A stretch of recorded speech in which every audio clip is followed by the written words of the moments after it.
L'éducation civique qui réintègre par ailleurs les programmes scolaires. On insiste de plus en plus là-dessus, surtout en cette rentrée scolaire. À l'Institut supérieur de philosophie et des sciences humaines Don Bosco, c'est fait aussi la rentrée. C'était hier lundi une messe inaugurale et une communication notamment marquée cette rentrée sur place. Reportage de Nathalie Panenguish. L'Institut supérieur de philosophie et des sciences humaines Don Bosco démarre officiellement ses activités pour le compte de l'année 2014-2015 par une leçon inaugurale qui s'illustre par l'introduction d'une nouvelle filière dans les programmes. Il s'agit des sciences et techniques de la communication.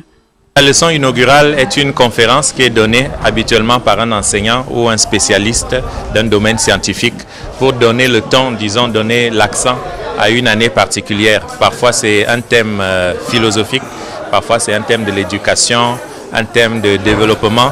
La leçon inaugurale axée sur le thème « L'imaginaire de la communication à travers le concept de la parole en Afrique et en Occident » a été présentée par la ministre de la Communication, de la Culture, des Arts et de la Formation civique. À travers une comparaison faite sur l'imaginaire de la parole en Afrique et en Occident, l'oratrice a su démontrer que la parole a toujours une dimension mystique, religieuse, mais aussi technique.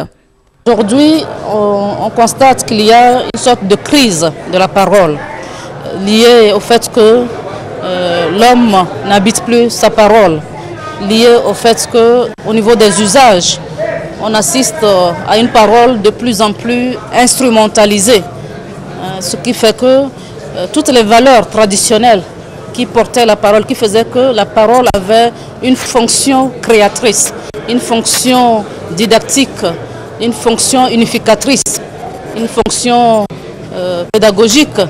Ces valeurs sont en train de disparaître. Plus tôt dans la matinée, une messe a été dite par l'archevêque Monseigneur Denis Amouzou Diakpa pour ainsi confier la nouvelle année au Seigneur.